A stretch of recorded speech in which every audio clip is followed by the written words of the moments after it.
Hey guys, welcome back to my channel. Today I have another Worth It or Worthless. Yay! I'm so excited about this. I don't know why, but I guess I'm just excited that I'm using more and more products and getting more feel for them.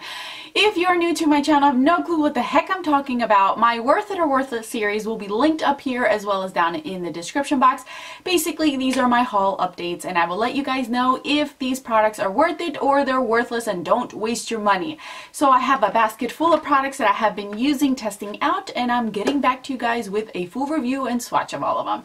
So if you are new to my channel, welcome to the family. Don't forget to subscribe and like this video if you do like it, and let's get on with the Worth It or Worthless. Obviously, these are in no particular order. First thing I have is the Butter Bronzer. Everyone raves about this with good reason. I like this bronzer. It's super natural, very buildable, blends really nicely, looks really beautiful on the skin. My only gripe with it is that it looks great when I am fair, when I am light, in the dead of winter, but I have a feeling this is probably not going to work when I am a burnt biscuit. So that's the only downside. There's only two colors. I have the darker color, and it's still, I still have to build this up, but it is great.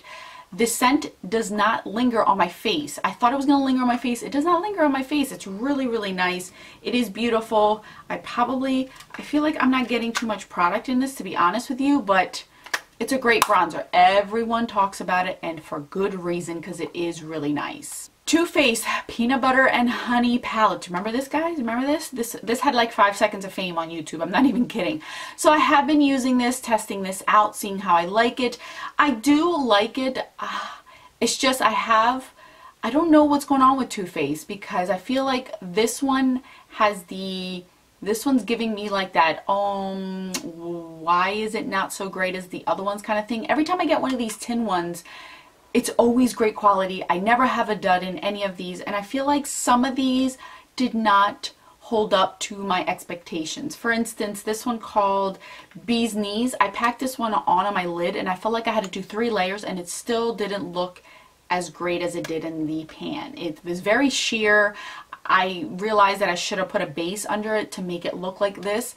So it didn't look so great. I was very bummed about that one. Honey Buns, on the other hand, was more pigmented than I expected it to be for a yellow. It was really good. Overall, I do like the colors in this palette. I do like it. It's just I'm getting a little nervous with Too Faced quality, because this one was not up to par compared to the other ones. It's still good. It's still my neutral palette. I do like that I have a pop of yellow in here.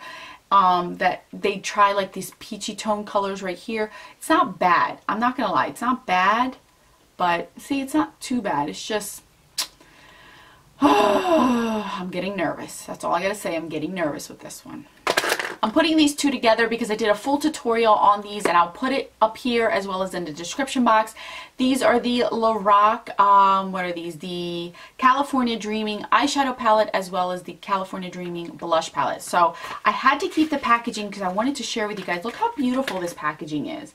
Isn't that pretty? I am not a fan of packaging. I don't buy things for packaging, but this just is so beautiful. I couldn't get over how beautiful and intricate the detail was of these, and it follows through with the packaging on the actual product, which is nice. So the blush palette, you get a nice mirror with it. You get 4 blushes. Technically it's 2 blushes, a bronzer, and a highlight. That's how they promote this palette. But you can use all of them however you feel you want to use them, and that's exactly what I did. Basically, this one right here was supposed to be your highlight, these 2 are your blushes, and that's supposed to be a nice satin bronzer. So I used every single one of them, and every single one of them I feel like really did work with my skin tone.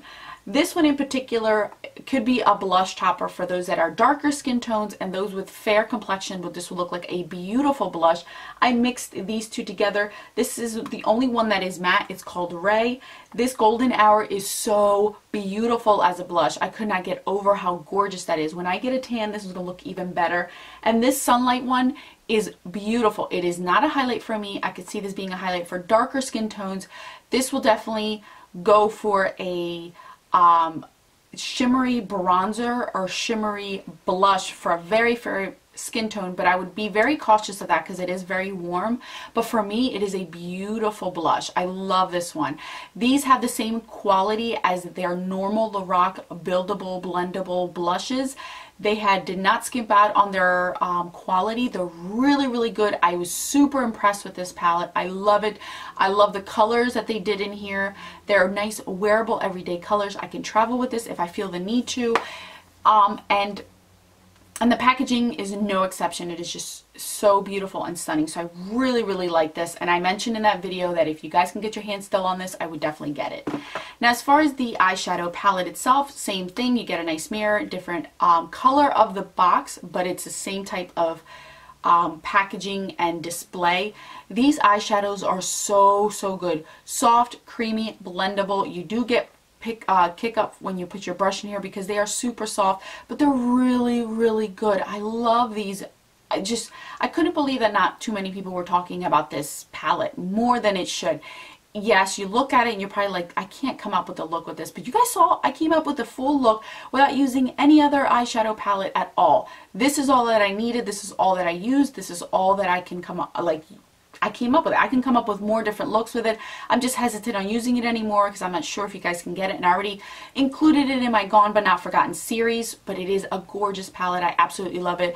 Basically, the whole concept of these two palettes were they based it on California's nice winter nights atmosphere and how California looks during the winter at night. So that's where they got all the colors from in both of these palettes. So it is beautiful. It's more of a cooler toned palette. It's not so much warm tone, which I do like, but I love the pops of colors that they came up with. And these two pair very, very nicely because these blushes and bronzers and highlights are not so out there. So yes, I definitely recommend these. I love them. Back in December, I received this blush as a gift from my mom for Christmas. This is the Kiko Sensuous Coral Blush. So this is what it looks like packaging wise. Here it was limited edition. It brought a mirror, which I think is awesome for a blush, especially for a blush that's not so expensive.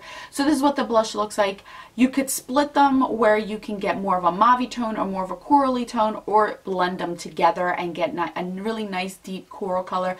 This blush impressed me so, so much. I haven't had a good I haven't seen great reviews on Kiko's things. Like I keep seeing people saying a lot of misses over the hits, but this is really great. It lasted on my skin the whole entire day. It blended beautifully. The pigmentation is so awesome on this blush. I really like this blush. Unfortunately, it was limited edition, but I love the fact that I can use this both in winter and in summer because of the fact that I get more of a mauve tone and a corally tone, so I can separate them if I want to, but I can blend them together and come up with a beautiful everyday corally blush. It's gorgeous. I love it. I love this formula. This has left a good taste in my mouth as far as their blushes go. I do want to try more, and I do want to try bronzers and highlights from them. So hopefully if I ever get back to that mall where they sell them, I can get more of those things. But I really, really love that blush. Now onto these Rimmel eyeshadow palettes. I bought these before I went on maternity leave, and I used these quite extensively, and I was going to do a full review separately, but I never got the chance to, so I figured let me pop these in the worth it or worthless.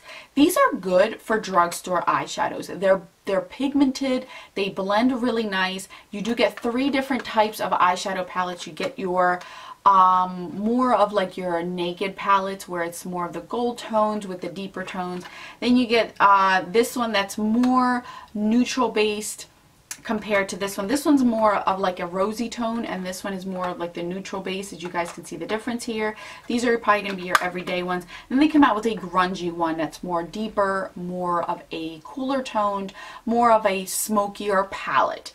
Now, these are not that expensive here in the States. These are $8, but I got these each for 20% off, so these were a total steal on them.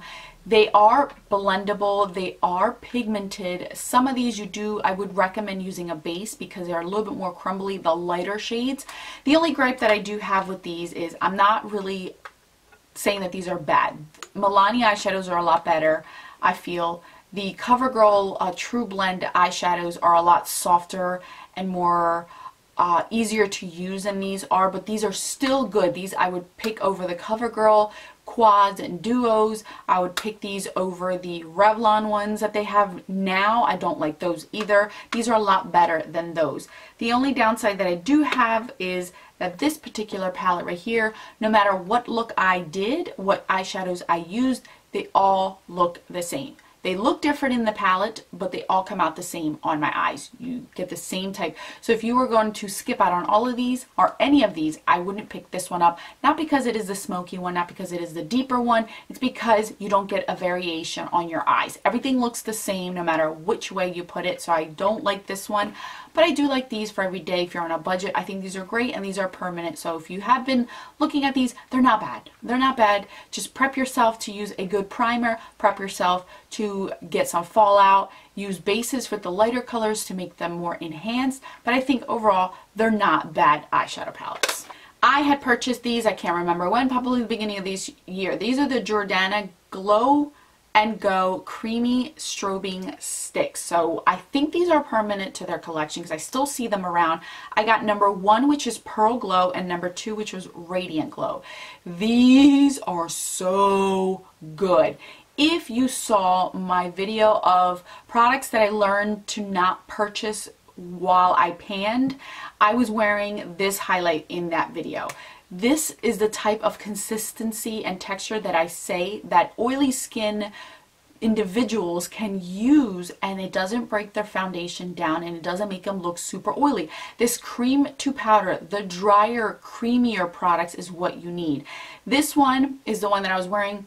It looks super white on the tube, but it turns out to be more of a natural glow. It doesn't pull too champagne, doesn't pull too pink. It's a very neutral based highlighter. I think this one will work great for those with fair to light tone skin tone complexions, and then the Radiant Glow is more of your gold undertone. This one I can use right now if I want to, but I feel like this one's going to look even better when I have a tan. It's just going to give you that gold, and these give you that glow within, like that radiant glow within where it doesn't accentuate texture. It just looks so beautiful. That wet look, but you're not oily kind of thing. Oh, I love these type of creamy highlighting sticks. If you see my collection, I have quite a few of them because I realize that these are the ones that I like. These are the ones that I prefer to use. These are amazing, and these are not that expensive. I think these are awesome.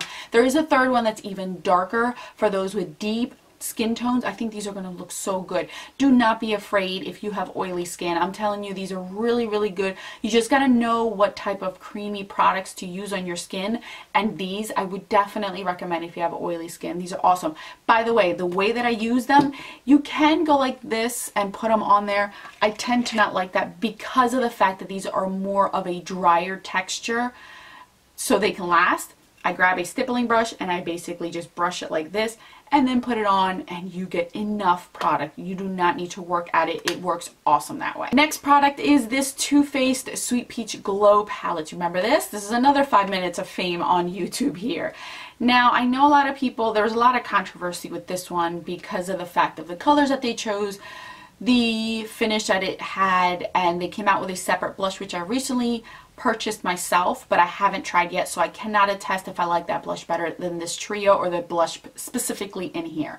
Now with this palette, I have tried all 3 things, as you guys can tell.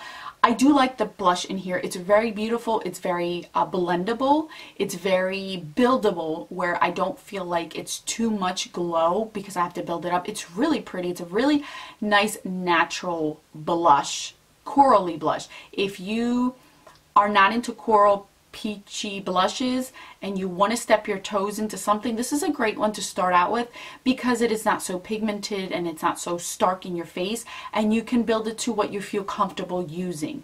Now this bronzer I also used as well. It took me a lot of scrubbing with the brush to really get some pigmentation out of it. I did get pigmentation out of it, and I was able to wear it a few times.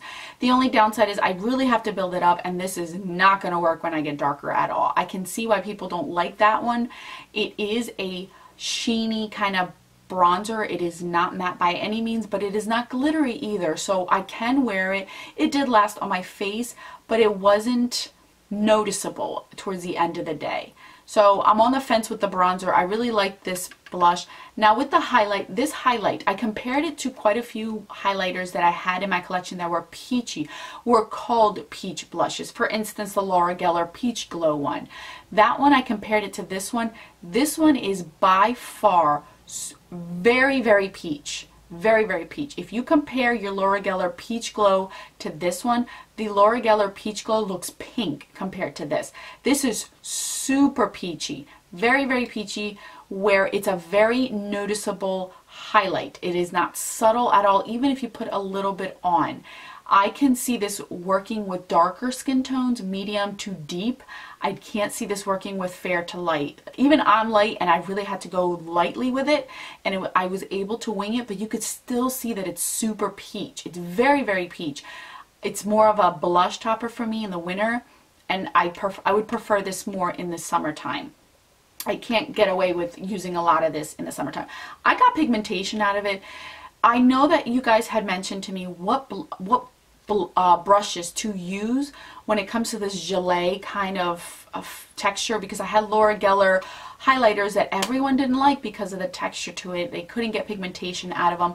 A lot of these type of products, what I use is a very scratchy brush. A brush that is kind of harsh, that you typically wouldn't use with like your Becca highlighters, your Becca blushes, because it'll destroy it basically. That's what I would use with this. Currently I am using this Crown Brush highlighter blush. It picks it up really well because it scrapes it. This is soft, but it's not as soft as other brushes that I have that go with those extremely soft highlighters, like the Mary Luminizer. I can't use this with Mary Luminizer. It picks up way too much product.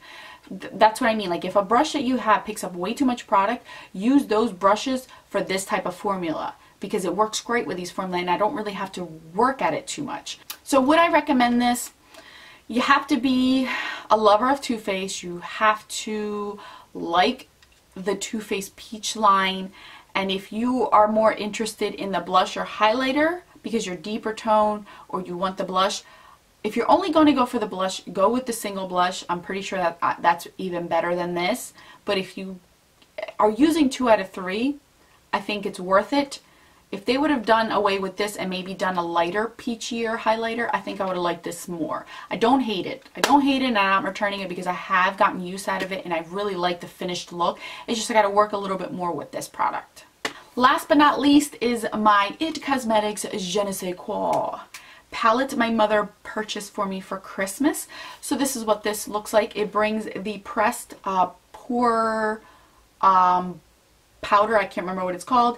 Brings a nice highlighter here. You get your bronzer, and then you get a blush. So let's start out with the blush. The blush, to be honest with you, I'm not a pink blush fan. I'm more of a neutral brown undertone. Anything else but pink basically is what I really, really like. So I was a little hesitant on this blush, but it really worked beautifully. All of these powders are not as stark as they look in the pan. I got really, really nervous using this because I was like, oh no, this is really going to be too much for my skin tone, but it really wasn't. The powder set everything beautifully. It worked well with my oily skin. I don't know how it's going to work in the summertime. I'll get back to you in the summertime.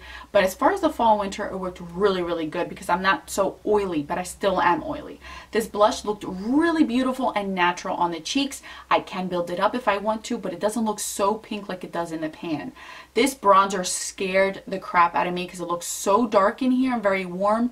Nope. It is the most natural bronzer ever. I love it. Love it, love it, love it. Grab a nice fluffy brush. Go ahead and I can build it up to my liking if I feel like it's way too light. It is not as deep and it's not so pigmented where you cannot work with it. It is really, really good. And this highlight impressed me so well. It looks darker in the pan than it does transfer onto your skin, and it lasted all day. I don't know why I was surprised because I do own IT Cosmetics highlighters that last forever on my skin. And this is no exception, and it looks very natural on the skin, but not super natural where you look like you may or may not be wearing highlighter. It's right in between where you know you're wearing highlighter, but it's not as intense as Becca, but it's not as subtle as the Essence Pure Nude one. So it's right in between. It's really, really good. This is a great palette. Love it to travel again if I'm traveling to my living room and back, because that's as far as I travel. But I do like this. I would definitely recommend it. I don't know if it's still available, honestly. This might have been limited edition. I don't know. But as far as the individual, what do you call it? Individual pans. I think you can get these all separately because it does have the name on the back and you probably can get them separately.